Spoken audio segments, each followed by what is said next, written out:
Christopher Nolan's The Odyssey is a project worth hundreds of millions of dollars. And all of it started with storyboards and a pitch good enough to make a studio sign the check. But what if you pitched an idea with something like this?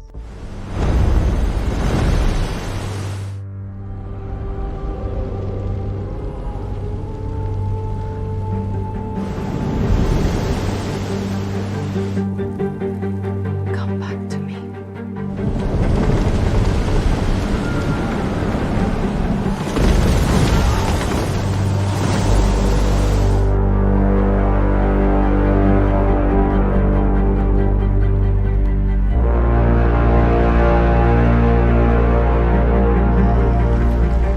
The sea does not forgive.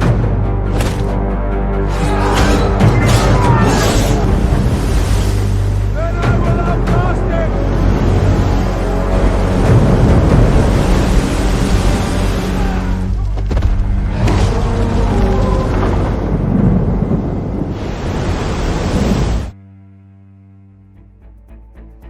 What you just watched is that exact same pitch delivered as video.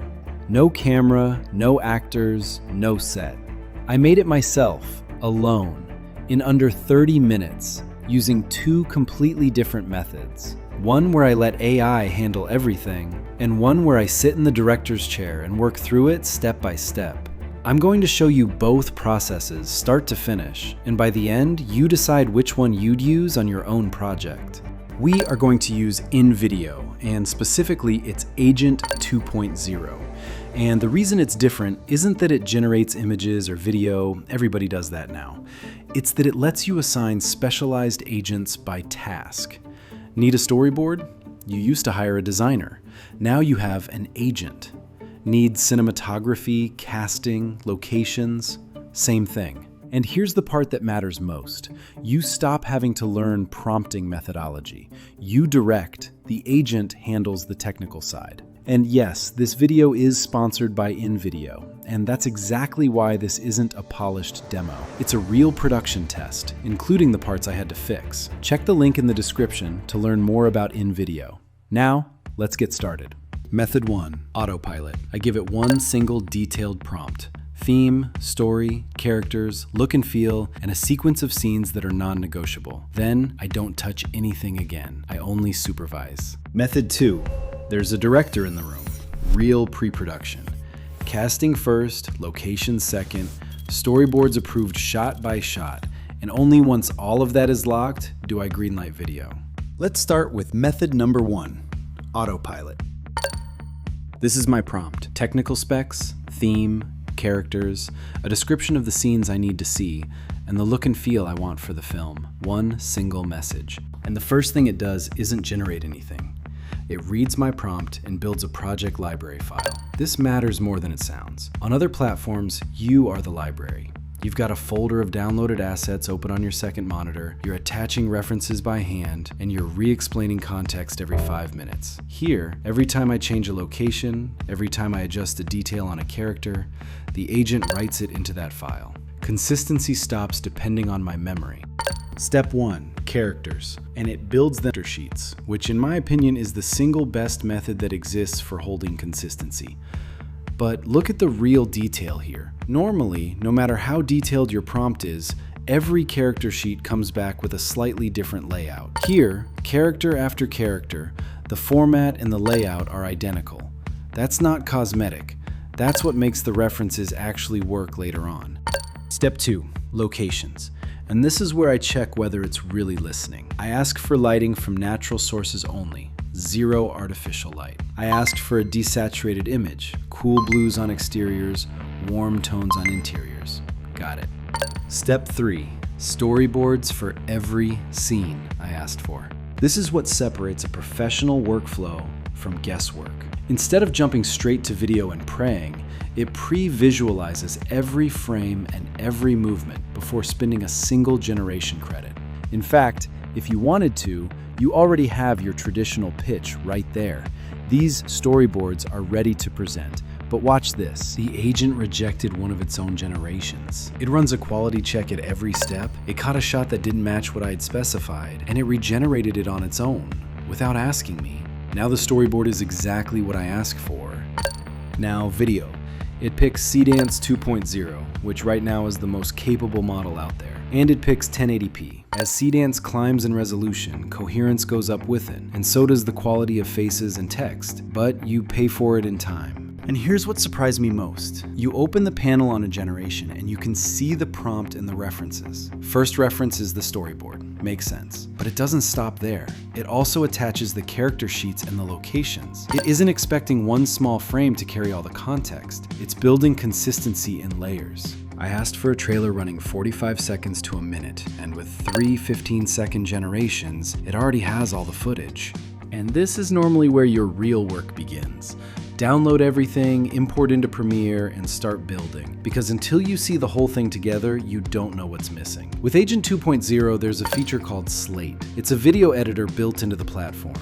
You describe what you want, it takes the approved generations, and it hands you an assembly in minutes. This is the result.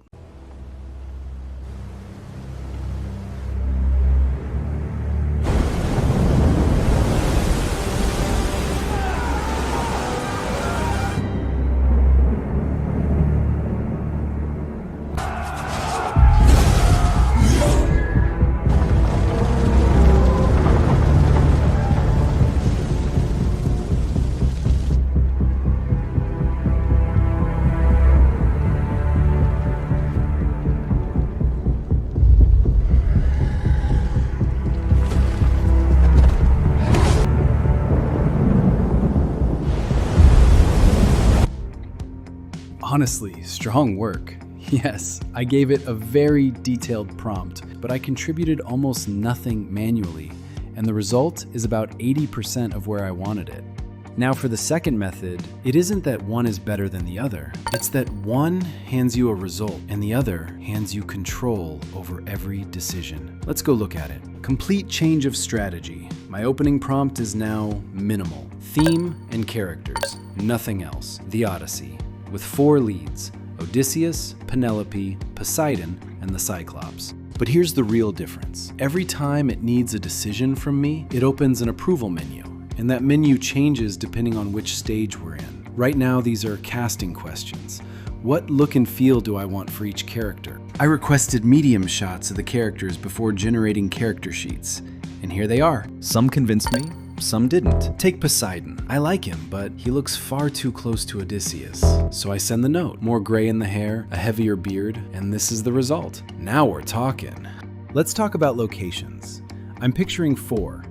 A destroyed Troy, an open plain of ocean, Odysseus's lands back home, and the Cyclops' cave. First pass. I like it, but I need 2 adjustments. On the open ocean shot, I want lower exposure and a more cinematic, more organic look. On the interior of Odysseus' home, I want it to feel more opulent. I send the notes, and in minutes, exactly what I was after. Locations approved. Now, storyboards. And here I impose my own rule. 9 shots maximum per storyboard image. The agent reads my original description and builds the first pass. At first glance, perfect, exactly my initial vision. And this is where the thing that happens on every real project happens. No matter how clear your initial vision is, the moment you enter production, that idea changes. 3 director's notes. First, I like the opening scenes, but I want more drama. So I'm adding a shot of Odysseus almost in silhouette, back to camera, with Troy burning behind him. Second, the Cyclops reveal. Right now you can see him perfectly, and that strips out all the mystery. I want his first appearance to be a glimpse in shadow, barely recognizable.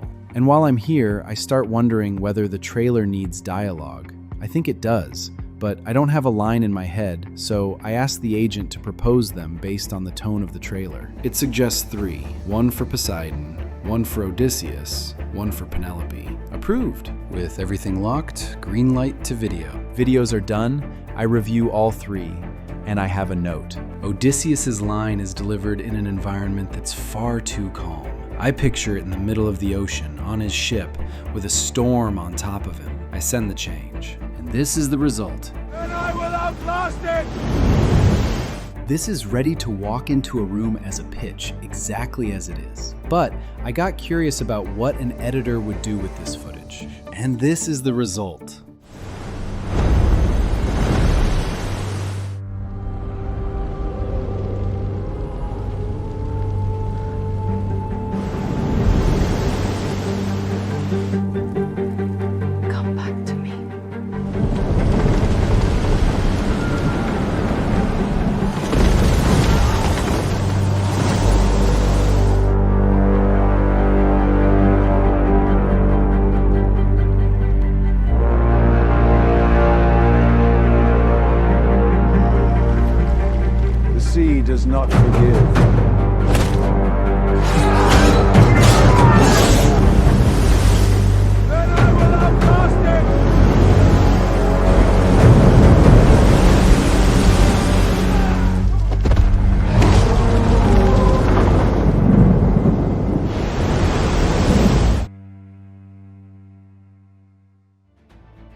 And there's the most important takeaway in this video. The cut the agent delivered through Slate is perfectly usable, and for a huge number of cases, it's more than enough.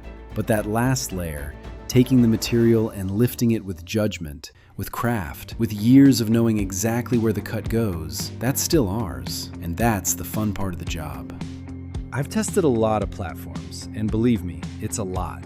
None of them are at the level of intuitivity invideo is at right now, and that's entirely down to Agent 2.0. This is the first time working with an agent where I actually feel like I have a specialist available in every area of production at the exact moment I need them, with a response speed that feels like having somebody sitting next to you. And all it's because Agent 2 impressive speed and response time. You ask for something, you got it.